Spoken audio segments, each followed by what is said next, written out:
Anyone else? I've been wondering all night what a sexy vegetable is. It must be the ultimate sex diet. Yeah, that's right. Yeah. Well, a sexy vegetable, well, you can look at my collages and see what I've done with the vegetables, but cucumbers are always very sexy. Go bananas.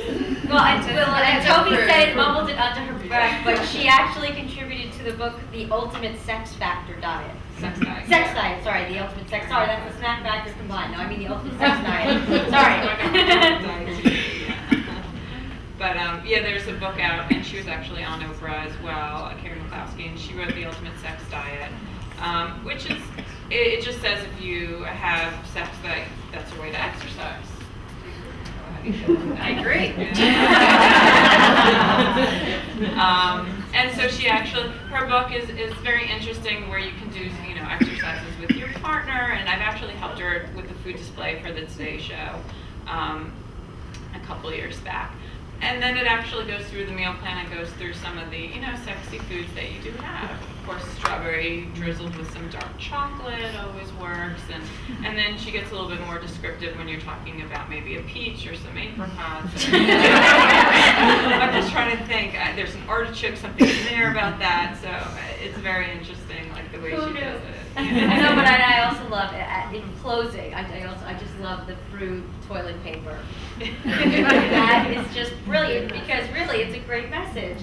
It's a necessity. You have to have it. Make sure you have it at your house, and make sure you're prepared, because if you are, then you're on the road to success and the road to finally losing your weight and getting fit. Can I add one other thing? Yes. You can also join I always forget, how do you say, when you join a local farm and A co-op.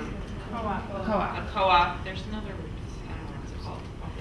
It's the CS, right, the CSF. When you join and you pay and you get the food right there for you. So that takes the guess, that takes, you don't have to go to the supermarket that day because you have a box ready for you.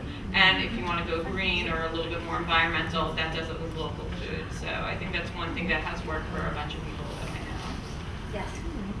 You answered partly the question about how to find a dietitian, but I do want to hear from you on what questions people ask you. Well, people won't actually ask me this, but I would ask probably, just what are your qualifications? Like, are you an RD? Are you licensed? Are you what are your qualifications? Because it doesn't necessarily, not every person has to have the same exact things to be qualified, but you should know what they are. The next thing is just in general, what's your philosophy?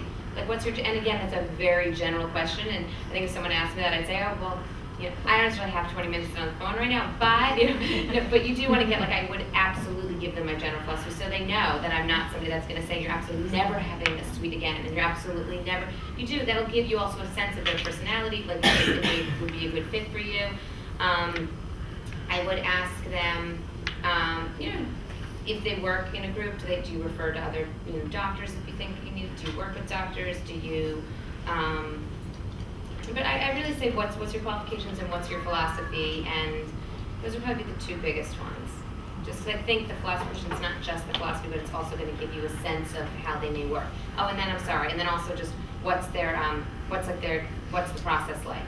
Like, do you come in one time and do they just spit out a lot of information? Are they going to gather information first? Like, just really is what's the process of, how do you work?